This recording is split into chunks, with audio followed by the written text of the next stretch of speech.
the experience was so powerful and so beautiful and so transformative that I knew that I had to continue the work for others. I knew I wanted to help people along their own journey. If we don't get that from our parents, the way that we get schooled is through watching Hollywood movies about birth and pregnancy. Yeah. And we really do need to reprogram that. A doula can fill that void by showing up and being with you and supporting you through a journey. They're like spiritual cheerleaders, spiritual birth cheerleaders. When we actually slow down and we listen, it becomes very clear that the body has been speaking all along. That is like the only thing we can control is how we react and how we respond to our outside world.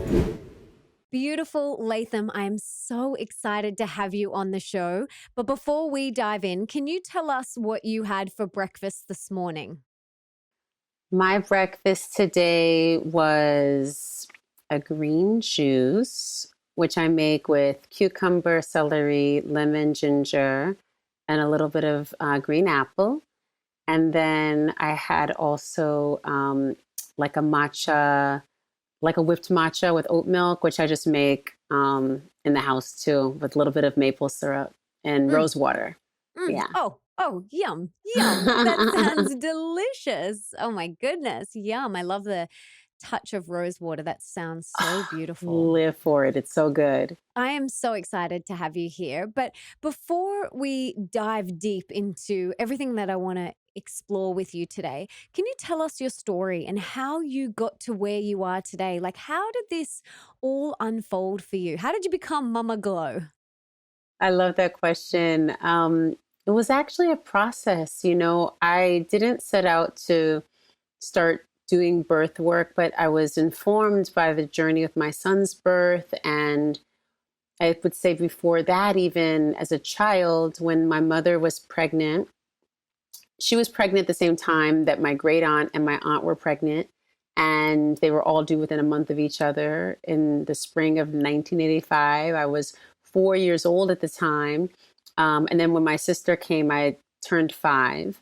And I was so fascinated by pregnancy.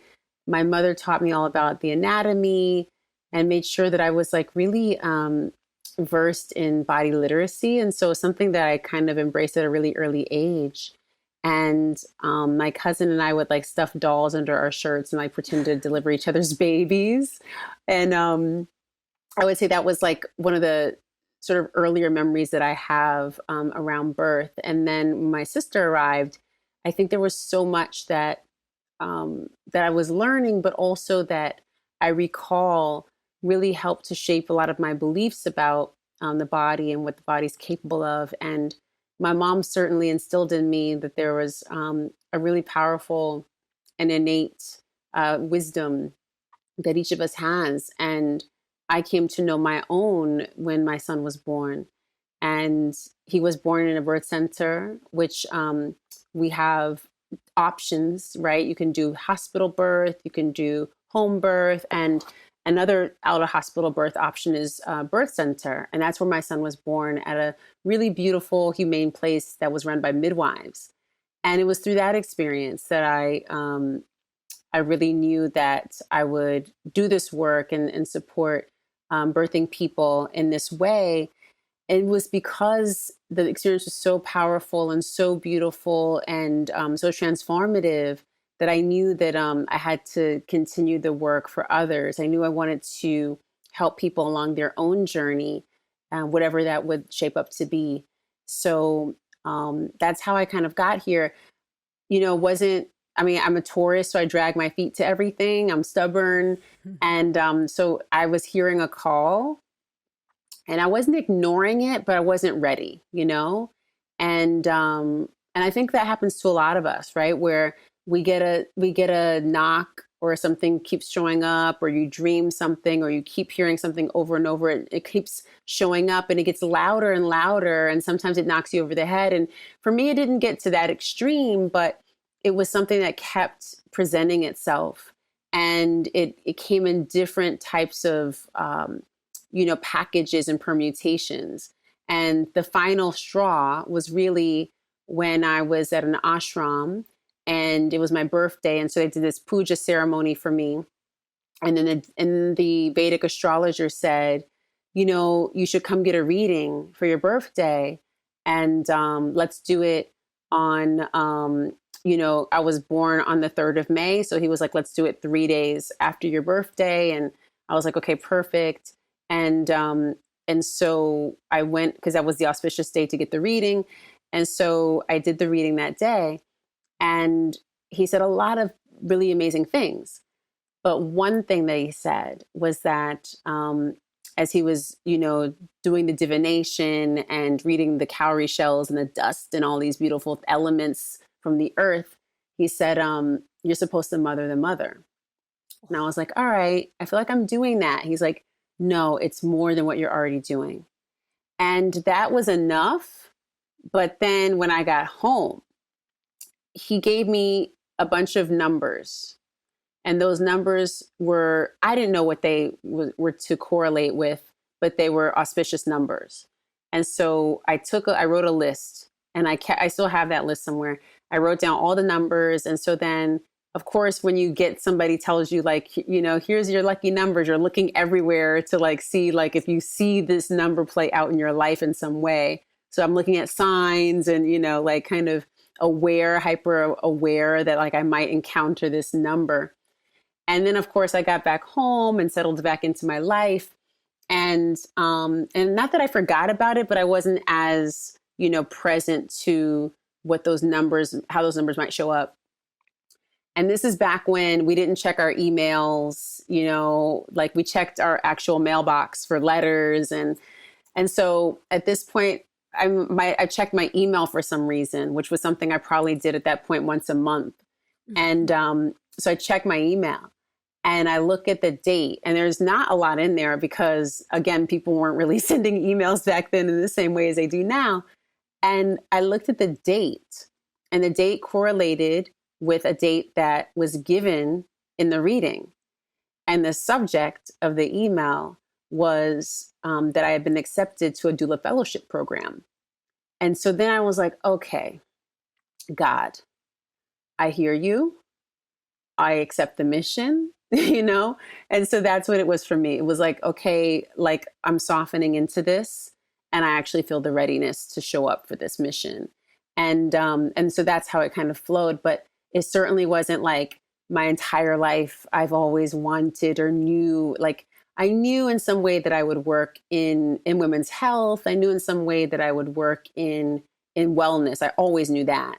But to the degree that I was able to sort of blend the worlds and all the things that I love about, lifestyle and birth and teaching, I didn't know that I was going to be able to do it in this way. It just sort of unfolded.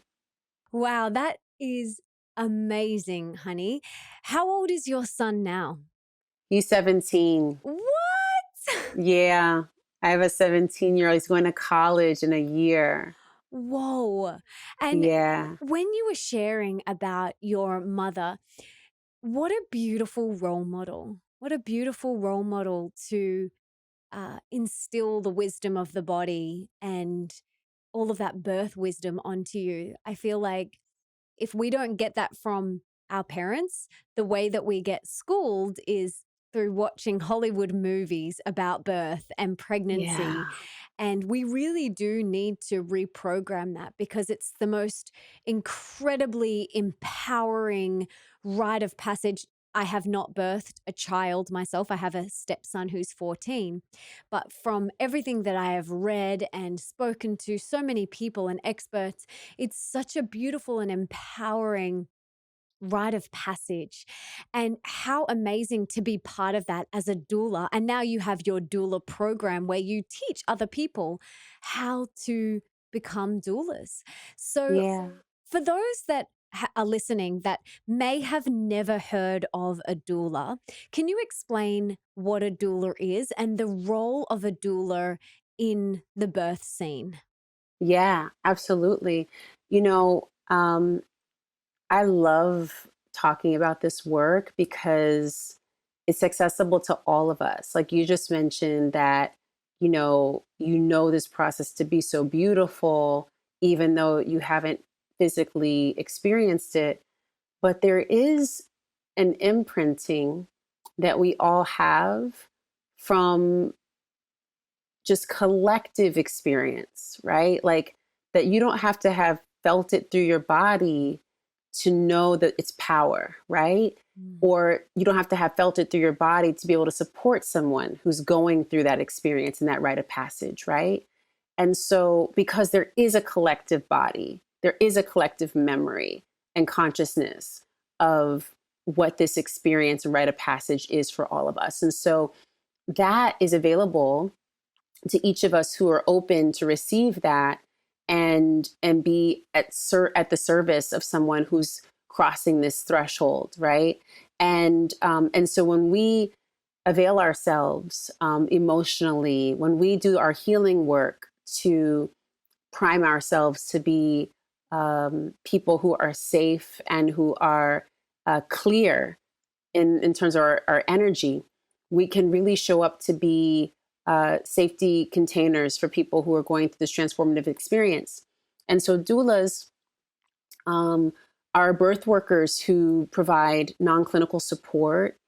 And what that looks like is along your journey, it's emotional support and making sure that you feel good and that you have someone to lean on emotionally.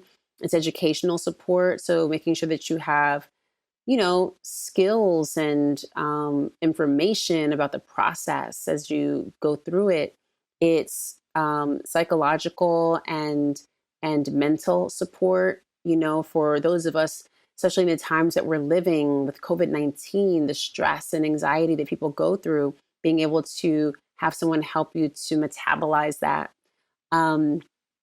There's partner support. If you have a partner present that you want to be involved in that journey with you, your doula is going to be able to help your partner learn things that'll ready them for the journey.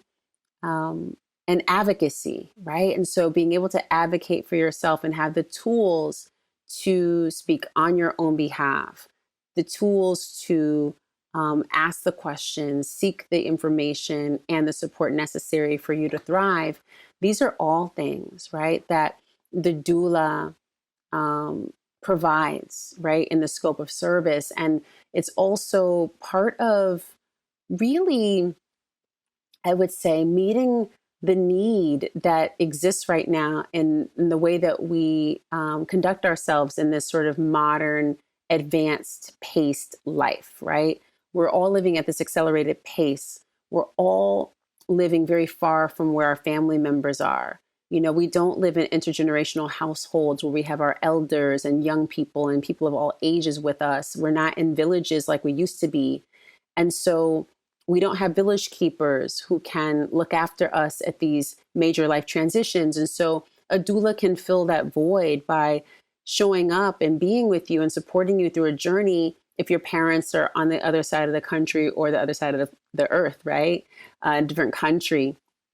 A doula can help you to, create that connection, that safety if you don't have siblings or they're too far away. If your family can't get to you, right? So it's like they're filling that space that, family members used to support. Or I would really say there was always wise women, who looked after, women in the villages and in the communities and who supported them through these moments. And so, the work is ancestral. It's not new, but I think there is a new sort of, a new gaze upon it that allows people to enter into this field to do the work, but also allowing people to enter into this space and see people that could be of service and support them.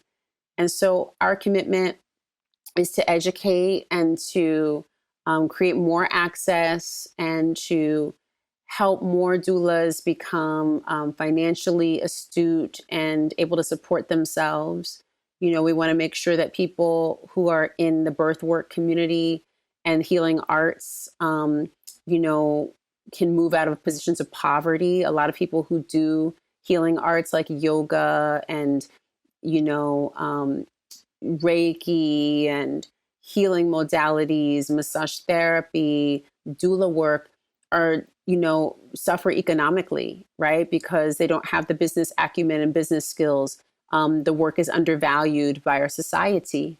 And so part of what we're trying to do is make sure that we get people to a place where they have the tools necessary to thrive as business people who are also doing good for the world.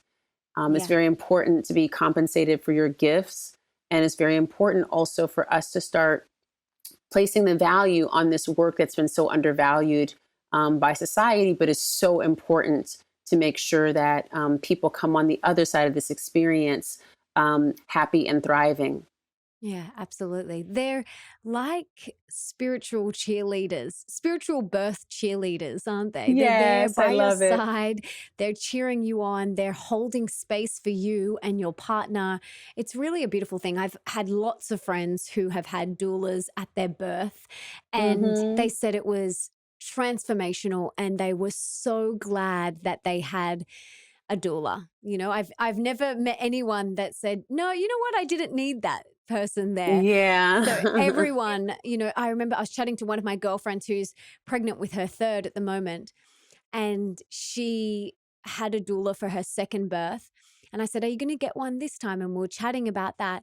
And she said, there was one point in the birth where her doula came up to her and whispered something into her ear that just gave her so much confidence and courage to just get through that last little bit of birth. And I thought, wow, what if you didn't have that? What if you didn't have that? Yeah. How would that have unfolded? And she Mm-hmm. was like, "I'm so grateful I had that." So I think the work of doulas is so important, and something that if someone listening has never heard of, really look into, consider getting one if you're pregnant, or if that's something that you want to do down the future. Think about it, look into it, and they are such a beautiful um, space holder and spiritual cheerleader for so many women during that process. Yeah.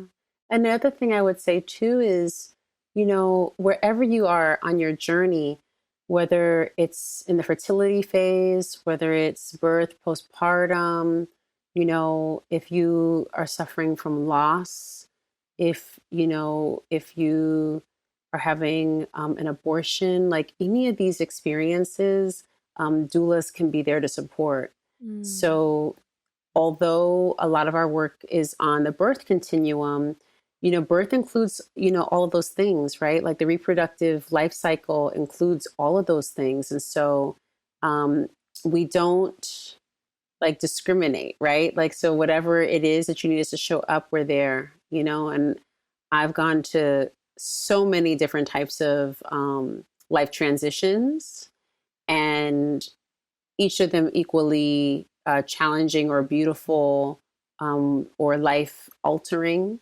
And all I can say is that the tools that I use for birth are the tools that I use for when someone's transitioning into the afterlife and passing away. I use the same tools, Mm. So it's really like it is deeply spiritual work. And it's also like it's just like someone's helping you cross a river and like holding your hand as you go, right? And like not letting you go. And Mm. if you can like even just close your eyes and think about the safety that's available when you feel like someone's holding your hand, when you feel like someone has your back, that's like what's available in these types of relationships. They're so intimate. And it allows you to really step into your true power. Like knowing that someone is holding you and holding space for you, it allows you to kind of step right in and dive right in, which I think is just so beautiful. And I'm thinking about, even for myself, the mentors and the coaches that I've had along my journey. They're kind of Hmm. like doulas, they have cheered me on. They have held space for me to grow and to evolve. And I don't think anyone would not benefit from more support, more love, more space Yes. holding, more hand Yeah. holding. You're only Hmm. going to thrive when you have that. Yeah. I think in the you know, in my book, in Own Your Glow, I call the folks that, help us along any other journey, vision doulas, right? For business building, for book writing, for whatever it is that you're creating. Like there are always people who support and who lift you through that process. And so identifying who those people are for you, right? It may not be just one person. It might be, a group of people that you lean on who all bring a unique gift as one of your vision doulas. But I think that in it's work that we do, right? Like all of us do this, and we don't really realize until we're at an apex in our lives, we're at a transition in our lives, or something's happening, and someone shows up for us. Then we're reminded of how we show up for people, right? Like you were reminded of those times when it was not us who was being supported, but us who was doing the supporting. And we get to see for ourselves what it feels like to be held, but also we get to be the person who holds, right? And this is stuff that happens in our life every day. And so I think people don't realize the power of the skill sets that we are using every day as birth workers that are so beneficial to our regular lives. Like everything that I teach the doulas is stuff that can help life, like not just when you're in a birth, right? And so, like you said, to know that you have that support and to be able to use these skills, by the way, like outside of that space, in other spaces, really makes for, I think, harmonious relationships and friendships. And so even people who aren't necessarily going to activate the work through practice come for the healing, but also come for the skills, right? Like I want to just be better skilled as a human. And I want to also be able to bring these tools and this mindset into the work that I do in the world. Who doesn't want to do that, right? And Totally. so, yeah, so I think it's like a nice, like like when I meet people, I can always tell that they do this work. When I find out, I'm like, oh yeah, I knew that we're a doula. Like you could just feel it off of some people, and there is a consciousness I think that carries through, but certainly I think these skills are they can translate to like every situation. Yeah. So that's one of the other things too. You're not going to just leave with a very particular skill that can only apply in one area. It can literally touch every area of your life. Amazing. How long is your doula program? Yeah, so we have the breakdown of, we used to do it in person in New York, in LA, in Miami, and Paris. And then COVID happened. And then we took everything online, and which has been amazing. And it's expanded, obviously, the reach and the ability for students to join us from around the world. So now we have two models. One is a week-long intensive, and then the other is a 6-week intensive. So you do it one day a week over 6 weeks, which is really feasible for a lot of people who have a life, right? But like the week long is very intense. You're like doing homeworks, you're in group meetings, you're doing all kinds of stuff, but it's like a lot. So a lot of people are playing catch up when they do that course because it's so intense.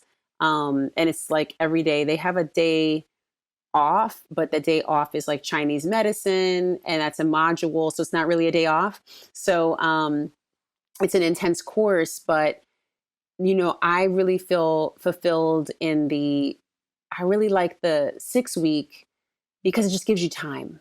Like you can just take your time with it. We can give a lot of homework on the 6 week because we see them weekly, so I really like that aspect. I love our community. We have a very lively community that's active. And I would say, like that's the best thing. We have a course, pretty much like one course ends and then the next course happens, right? So Amazing. On a 6-week schedule for the fall and into the new year, we'll do that. And then on breaks, like holiday breaks, we'll do like we'll do the week longs again. So Amazing. Yeah. And we'll link to that in the show notes if anyone is listening and wants to become a doula. We'll link to it in the show notes so that they can check it out. Yeah. Another thing that I love, you talk a lot about self-care and self-love and Mm-hmm. mothering ourselves first. I come from a people-pleasing family. You know, I watched my Mm-hmm. mum and all the women in my life be incredibly great at people-pleasing. Mm-hmm. So, can you talk a little bit about how we can stop being people pleasers, how we can mother ourselves first, what that actually looks like, and how do we do that? Yeah.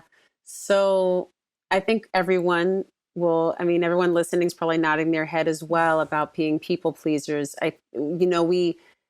We are taught at a very early age what's acceptable. We are taught that if you show feelings of anger, of dislike, of mistrust, of anything that like is contrary, that love may be withheld, right? That discipline may come into play, that punishment may be part of, right? Like, and so you're denied certain things when you express what you're really feeling, which may be anger, disappointment, discomfort, um, and you're rewarded for hiding those feelings, right?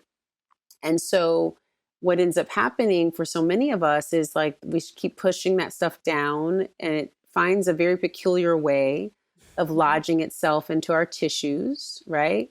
And coming out as an autoimmune disease like 30 years later, or coming out as anxiety or stress or hypertension. Like it shows up somewhere in our health, right? And so that's one thing. I think the other thing is that, you know, we model after what we see, right? And so if you said, right, that in your family you were able to see people people please, and so that's what you saw and that's what you knew, so that's what you did, right? Then part of what we have to do, which is also challenging by the way, is our unlearning. And what does our unlearning consist of, right?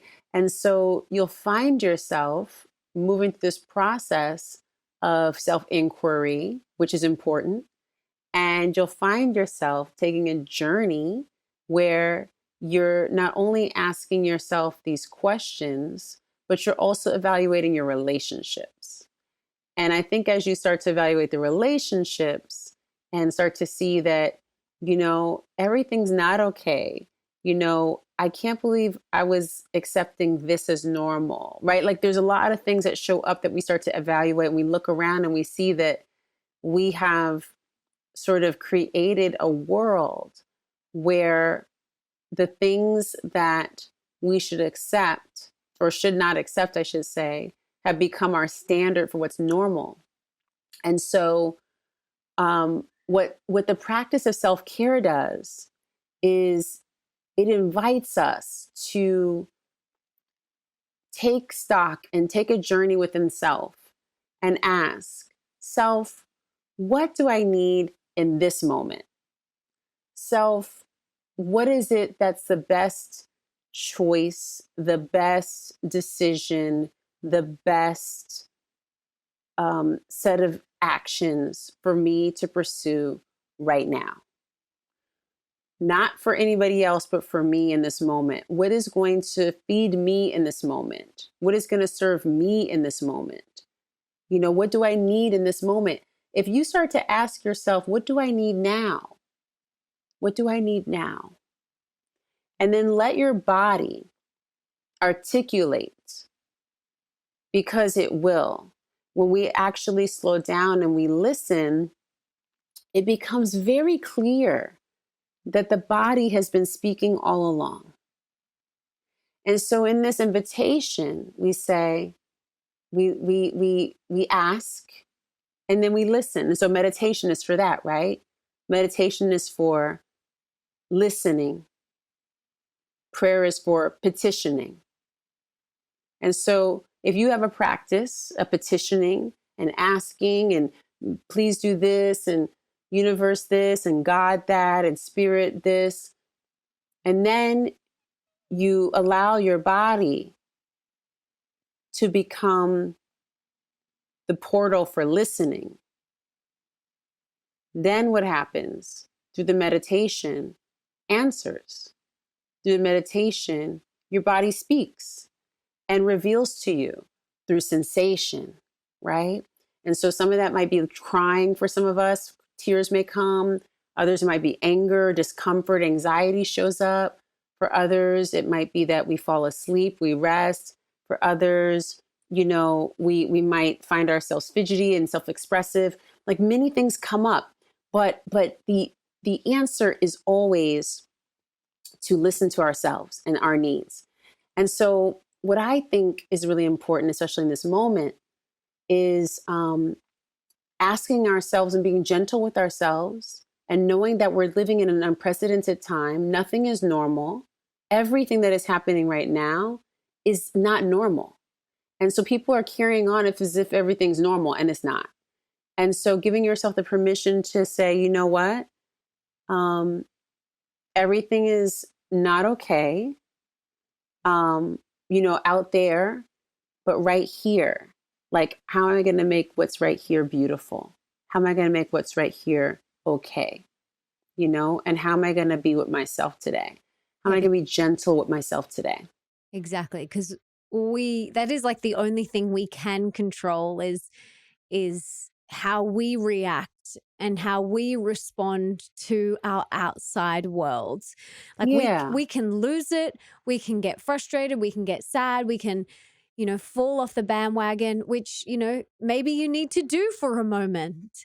But then it's like, okay, you can come back and owning that your self-care, the meditation, owning that they are the tools that are going to really help you feel the most balanced and the most inner contentment. And so we do need to take responsibility for how we're feeling, how we're showing up, how we're reacting to everything that's going on outside of us. Because this year has been big. It's been huge with COVID, with all the Black Lives Matter stuff. It's been huge. And I know a lot of people have felt that weight, that heaviness. And we can come back to our own heart space and remember that how we respond within ourselves, like that we do have control over. Yeah, absolutely. That response that we have control, and also not focusing so much on what you have to do, because I think people think that self-care is something that you do, but it's really something that we are careful with ourselves, right? And I think that if you think about it, like, not so much as I got to do a bath and I got to do this and I got to, like, what can I actually stop doing? Right? Yeah. Like what do I need to not do? What to do be I well? need to say no thank you to? What do I need to remove from my calendar? That is often one of the most biggest self-care things you can do for yourself is simply just looking at your calendar. Okay, I feel overwhelmed. I've got way too much on and not enough white space. What do I need to remove? What do I need to say no thank you to? And create some more white space in my week. Exactly. That, it's delicious. Totally.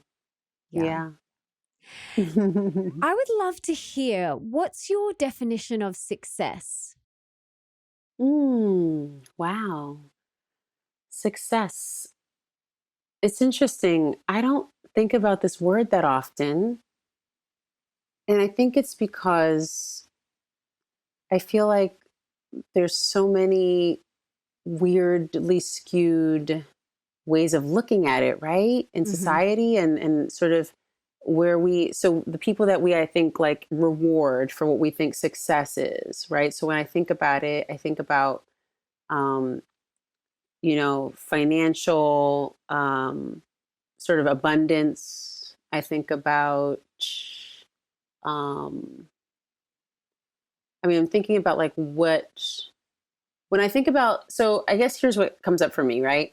like when I think about success and what we like reward for success, it often is sort of correlated with, I think, pain, and sadness, or people that are like sort of searching for something by amassing a lot of things, right? Whether it's cars or homes or money, and we sort of celebrate that and exalt that as success in the society, which is like driven by capitalism and individualism.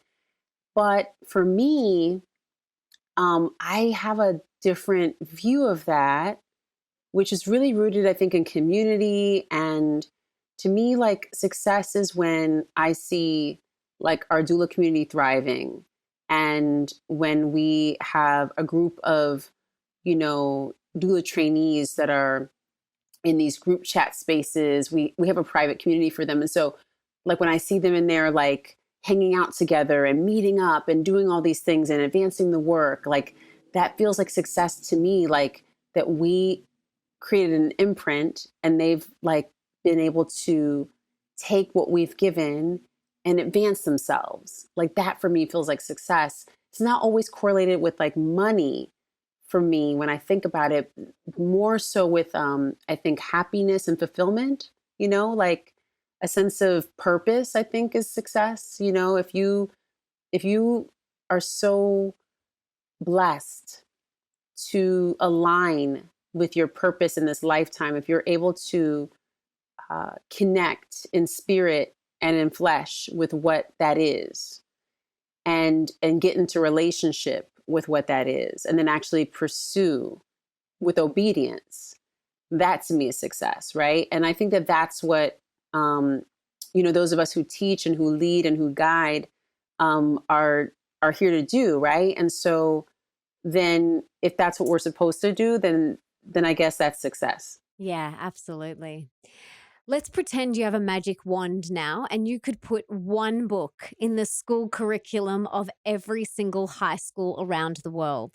Besides your books, let's pretend they're already in there. What is Great. one other book you would choose? Ooh, wow, this is a hard one. I know. It's a good question. And if you want, you can have two books. Hmm. Well, one book I'll say that I think is so powerful, that debuted this year and has been really seminal, as we're in this moment for the movement for Black lives, and in this time that's been so challenging for everyone, is Layla Saad's book, Me and White Supremacy. I feel like that is something that should just be on every curriculum, period.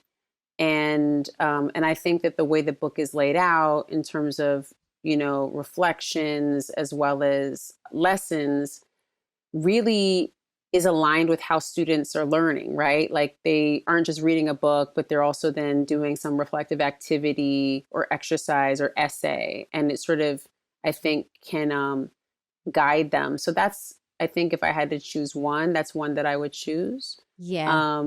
Yeah. Such a great book. And I'll link to that in the show notes as well as your amazing books too. Thank you. Did you have any others you would add? I mean, I like can't think like that. Like of it's just like so interesting because I think about schooling and then I'm thinking about like what's an age appropriate book for kids around the world, And then it's like one. So I'm having a hard time on that.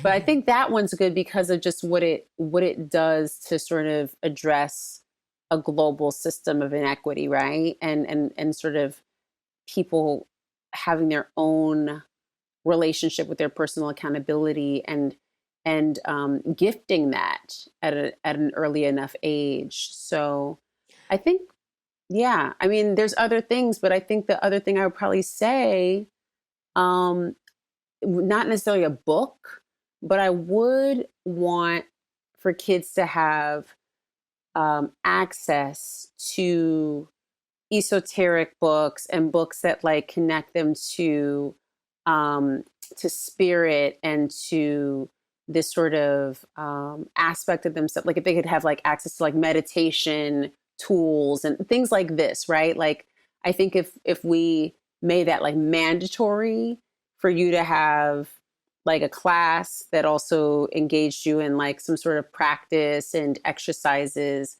I would love something like that too, which Oh, is yeah. like outside of the question, but I'm like pushing for more stuff in the school. Yeah. Like we're talking books. I'm like, oh, we're going to do a curriculum now. Oh my gosh. I would love to create my own curriculum one day. I would just love that.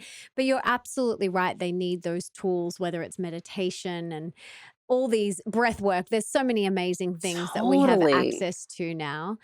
And I think if we get that into the schooling system, get that into our children younger, you're only going to set them up like as very adaptable human beings for later in life. Totally. That's And right. and speaking of tools and things like that, I'd love to hear about your morning routine. Or do Mm, you have any things that you do that kind of set you up for a day of flow? yes. It's a great question. A few things. So one of the things I really love waking up because I love starting fresh, but also I look forward to certain things in the day. So one of the things that I do, I am big on I am big on grounding. I'm a Taurus, like I said a few times. And so we are about like the earth, right? And getting onto the earth.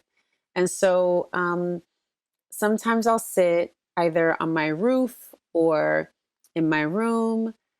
We also have a studio that's really beautiful. And I will use some of the sound instruments that I have to do a vocal meditation practice. And this is a practice really that all of us can do. And I encourage it, especially because of the times we're living in now.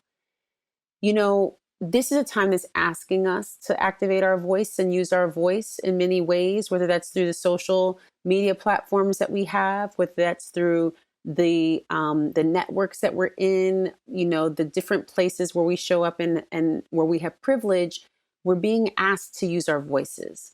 And so this practice reminds me to use my voice and reminds me of the power of a single voice. And the practice is vocal toning, which sounds like humming. And it's just, you know, like how you would ohm. It's like that, except for I'm not even opening my lips because my lips are closed and I'm just toning. And I do that repeatedly, and I'll do that with sound. And then I'll do that not only with sound, but then I'll kind of, you know, relax my mouth and open my jaw and then just kind of let a melody come.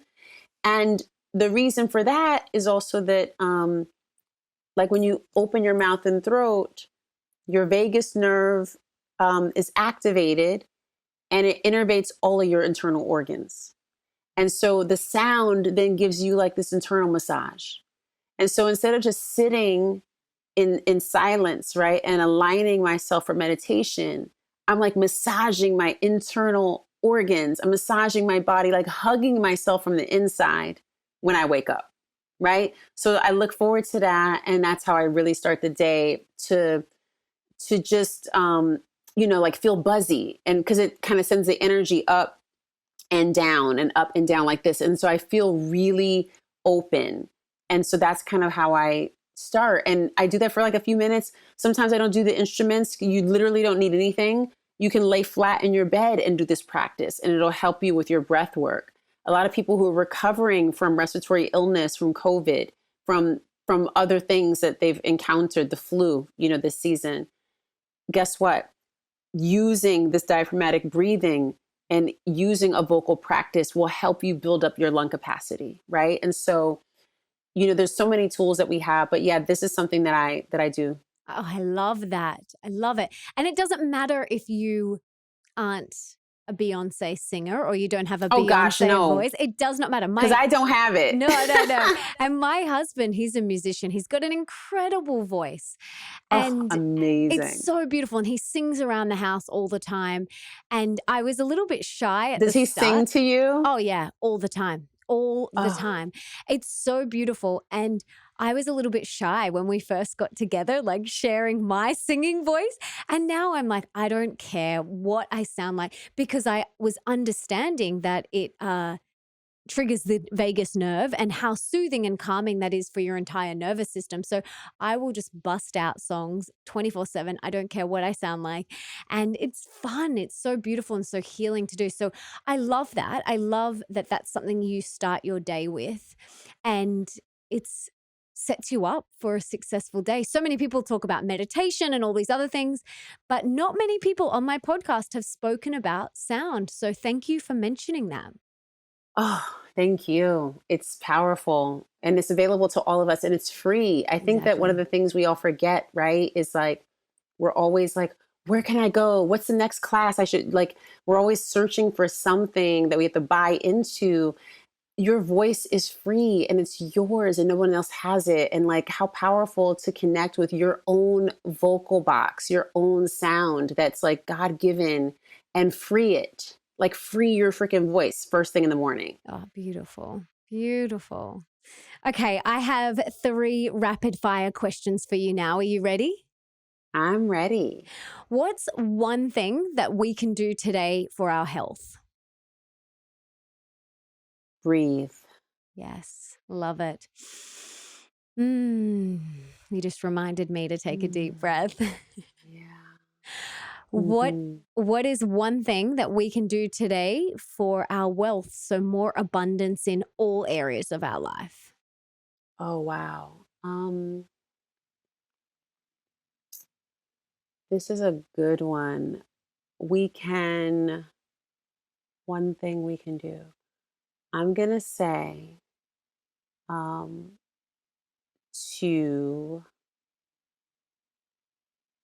okay, I know what I'm going to say. That, so it's fast, but I got to like lay it out, which is that when we encounter people, if we meet people, we're out. I know it's different now because we're inside on Zoom and stuff, but when we do encounter people and we have the opportunity to, grace each other, one of the things I think is really important to activate that relationship is to follow up. And so what I think helps us to, advance ourselves and to build social capital, which is a form of wealth, right, is to follow up. So I'm going to say the fortune is in the follow up. So when you meet people, when you have meetings, when you encounter people, be the first one to follow up. And that will help us to advance ourselves socially and build our network that is valuable. I love that. And my last rapid fire, what is one thing that we can do for more love in our life? Oh, be love. Yeah. Heal, right? Heal. Do your work to heal. A lot of us are walking around with gaping wounds and we're actually hurting people around us because we're not tending to our wounds. And so the best thing and the most important thing you could do for other people who have to be around you when you're going through that is to heal, because we are so pleasant and so powerful and easy to love and be around when we are doing our work. And I would just encourage people to heal. Yes, beautiful. Is there anything else that you want to share? Any last parting words of wisdom or anything that you wanted to talk about that we didn't get to chat about? I would just say that, birth is about joy. We're living through a really challenging time and a crisis in many parts of the world, including the US and the UK, where, Black maternal deaths are at an all-time high in the US. Black women are 3 to 4 times more likely than white women to die during childbirth or due to childbirth related causes. And in the UK, it's 4 to 5 times more likely. And so we're at this really pivotal point where we can all do something. And so I would just encourage, when you hear this information and you see these things that break your heart, that you act. And what is it that you can do, right? And so just connect with that. Just like I said when I talked about the vocal meditation and using your voice, like that is the call, right? To use your voice. And so when this information hits, when I hear a news report or I hear another story about someone's life lost in this way, it breaks my heart, but it also makes me do something. And as a mother, as a woman, as a birthing person, as a birth worker, it is part of my sacred mandate to do something, but it's also part of my mandate to inform people that there is an issue over here, and there is bleeding, and there is need, and it takes all hands on deck. And so that's one thing I would love to ask people support in, is to stay current with information and to connect with your local organizations that are supporting maternal health, because it's really not just here, in the US or in the UK, but it's global, that there's a problem with how we have treated women. Yeah, it's a global issue how we treat women, and how we treat this process, and birth deserves to be protected. It deserves to be preserved, and it is a joyful and sacred process that we need to protect. And so, if you feel called, like Melissa said, you can always join us in doula training, but you can also feel called to just use your voice, right? And that can be so simple, but also so effective in helping us advance what we're working towards, really, as in terms of birth equity in this moment.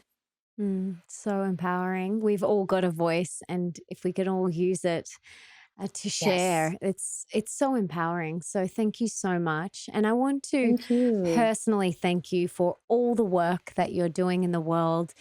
Everything from Black Lives Matter to empowering people to mother themselves, and self-care and self-love, for training incredible spiritual doulas, to Mhm. everything that you're doing. It's so beautiful. You're serving and you're helping so many people. How can we give back to you? How can we serve you today? Wow, what a beautiful question. Um, I would just say stay attuned to the work.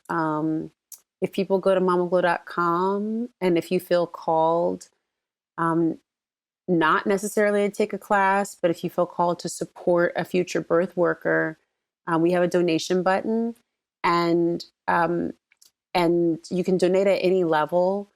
But if you felt in your heart like, wow, I want to help someone who's on this path but can't afford it. It doesn't help me, but it does help me in a way, because it allows me to, support more people. And it helps in a way like the future, because you're pouring into someone who's on their journey and who would not be able to afford necessarily the trainings that are so cost prohibitive, right? So that's one thing that you can do if you feel like you want to kind of invest in the future of birth workers.